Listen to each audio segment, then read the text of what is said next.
Hi hello नमस्कार मंडळी, स्वागत आहे तुमचे दी सिंपल वर्ल्ड या मराठी युट्यूब गार्डनिंग चॅनलमध्ये।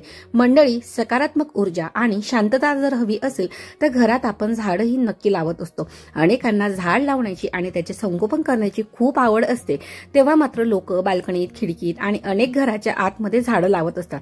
मात्र काही कारणांमुळे किंवा व्यवस्थित गोष्टी किंवा टिप्स फॉलो न केल्याने झाडही सुकत जात असतात। शिवाय आता उन्हाळा देखील सुरू झालेला आहे, त्याप्रमाणे बाहेर गावी जाणे वगैरे ह्या गोष्टी सुरू असतात। छोट्या छोट्या टिप्स फॉलो केल्या तर झाडं ही आपली नेहमी हिरवीगार राहतील। चला तर मग टिप्स पाहूया। उन्हाळ्याच्या सुट्टीवर जाण्यापूर्वी तुम्ही लावलेल्या झाडांच्या कुंड्या ह्या सावलीत ठेवा।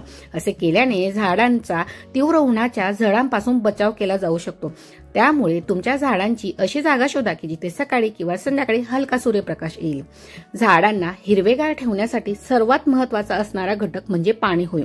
तुम्ही सुट्टीवर असताना भर उन्हाळ्यात झाडांना पाणी देण्यासाठी तुम्ही नारळाच्या सालीचा वापर करू शकता।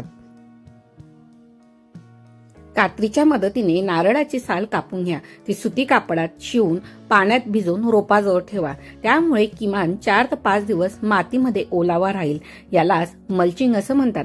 या जागी तुम्ही शेंगांचे टर्फलेनचा किंवा फुलांचा देखील वापर करू शकता।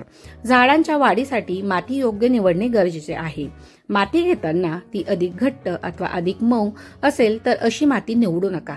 दोन्हींचे मिश्रण असणारी माती असेल तर रोप हे अधिक चांगल्या पद्धतीने वाढेल। रोप नक्की कोणत्या भांड्यात लावावे, कुंडी कशी असावी आणि मातीची कुंडी असावी या सगळ्या गोष्टींची माहिती करून घ्यायला हवी। मातीच्या कुंडीत झाड हे अधिक चांगल्या प्रकारे वाढत असतं। शक्य झाल्यास प्लास्टिकच्या कुंड्यांचा वापर मात्र टाळावा। प्रत्येक वनस्पतीच्या स्वतःच्या अशा वेगवेगळ्या गरजा असतात। तुम्ही ज्या भागात राहता त्या भागातील स्थानिक हवामान आणि मातीच्या प्रकाराला अनुकूल अशा रोपांची निवड करा। मनी प्लांट किंवा तुळस यांसारख्या सहज वाढणाऱ्या वनस्पतींची लागवड करून गार्डनिंगला सुरुवात करू शकतात।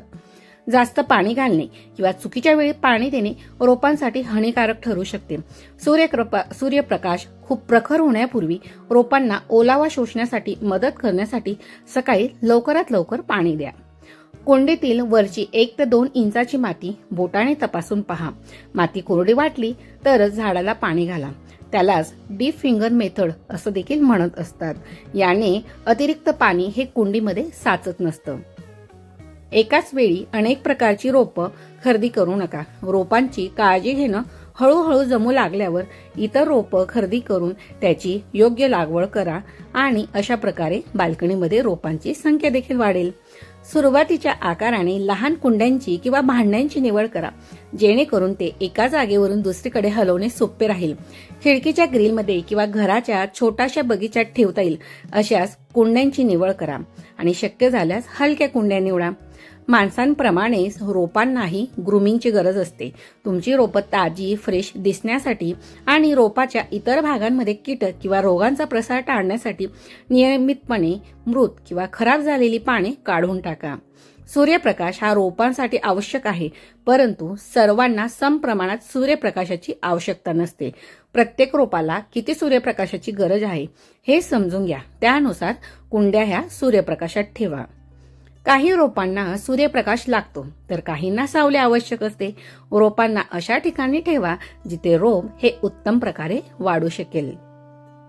काही इंडोर प्लांट्सला फक्त इनडायरेक्ट सनलाईटची आवश्यकता असते, त्यामुळे त्यांना इनडायरेक्ट सनलाईटमध्ये ठेवा। अतिशय चांगल्या प्रकारे गार्डनिंग येण्यासाठी संयम आणि वेळ लागतो। या प्रक्रियेत कोणत्याही प्रकारची घाई करू नका। तुम्ही घेतलेल्या काळजीने तुमची रोपे वाढतात, त्यामुळे रोपांची वाढ होताना पाहण्याचा जो आनंद असतो तो देखील दीर्घकाळ घ्या। घरात सकारात्मक ऊर्जा हवी असेल तर झाडं ही उत्तम असतात। एखादी नकारात्मक ऊर्जा काढून वातावरण सकारात्मक करण्यासाठी झाडही मदत करत असतात। त्यासाठी money plant, snake plant, spider plant सारखी झाडं लावा। टेरेस गार्डन मध्ये घरात मुबलक प्रमाणात ऑक्सिजन मिळतो, घरात प्रसन्न असे वातावरण राहत असते। त्यासाठी तुम्ही रबर प्लांटचा देखील वापर करू शकता। अतिशय कमी काळजीमध्ये हे झाड इंडोर उत्तम प्रकारे वाढत असतं। घरात सकारात्मक ऊर्जा हवी असेल तर झाडंही उत्तम असतात। एखादी नकारात्मक ऊर्जा काढून वातावरण सकारात्मक करण्याची जी झाडं ही उत्तम प्रकारे आपल्याला मदत करत असतात। निसर्गातील सजीव घटक म्हणजे पक्षी, पाखरं यांचे घरी येणं हे फार शुभ मानले जाते. घरात झाडं असली की पक्षी, पाखरं सतत येत राहतात. त्यामुळे वातावरण देखील प्रसन्न वाटते आणि घर देखील प्रसन्न वाटत असते. फुलझाडांची काळजी घेताना त्यांची योग्य छटाई करणं देखील गरजेचं असते. झाडांवर कीटकनाशक फवारणी मारणे गरजेचे असते. एवढेच नाही तर त्यांची सुकी झालेली पानं देखील वेळोच्या वेळी काढून टाकणं गरजेचे आहे. त्याचप्रमाणे सुकी पिवळी पानं कुंडीतनं देखील लगेच स्वच्छ करून घ्या. जर तुमच्याकडे जागा जास्त नसेल तर तुम्ही हँगिंग टेरेस गार्डन करू शकता. याला जागा देखील कमी लागते, पण यासाठी तुम्हाला हलकी अशी झाडं निवडावी लागतात. अशी झाडं ज्यांना पाणी देखील कमी लागत असते. मार्च एप्रिलचा हंगाम बागकामासाठी अतिशय अनुकूल असतो. या ऋतूमध्ये झाडांमध्ये नवीन कोंब येतात आणि त्यांची वाढ झपाट्याने होत असते. सो या टायमिंगमध्ये तुम्ही कटिंग थ्रू किंवा सीड्स थ्रू नवीन अशी प्लांट्स प्रपोगेट करू शकतात. कुंडीतील माती वरच्या वर उकरून मोकळी करा. बऱ्याचदा माती ही घट्ट झाल्यामुळे मुळांना पुरेसा ऑक्सिजन मिळत नाही, ज्यामुळे झाड सुकण्याची शक्यता वाढत असते आणि त्यानेच झाडाची जी मुळं असतात ती देखील कुजत असतात आणि झाड खराब होत असते. दररोज तुळशीची पाने तोडू नका. काही लोकांना चहा, काढा करण्यासाठी दररोज तुळशीची पाने लागतात, पण रोप लहान असेल तर असं सतत पाने खुडल्याने झाड हे सुकू शकते आणि तुळशीची वाढ मात्र त्याच ठिकाणी खुंटत असते. तुळशीला कीड लागली तर तुळस सुकण्याची शक्यता असते. यासाठी वरच्यावर तुळशीवर कडुलिंबाचे पाणी अथवा तेलचा स्प्रे करावा, किंवा तुम्ही मिठाच्या पाण्याचा किंवा बेकिंग सोड्याचा देखील स्प्रे करू शकतात. अनेकदा लोक कडुलिंबाचे तेल रोपाला घालतात, मात्र हे तेल डायरेक्ट न घालता ते डायल्यूट करून वापरा आणि मगच त्याचा वापर केल्याने झाडांच्या मुळाला त्याला कुठलंही प्रकारचं नुकसान होणार नाही. डायरेक्ट तेल वापरल्याने झाड हे खराब होत असते. बरेच दिवस एकाच कुंडीत एकच रोप ठेवल्याने त्याची वाढ खुंटत असते.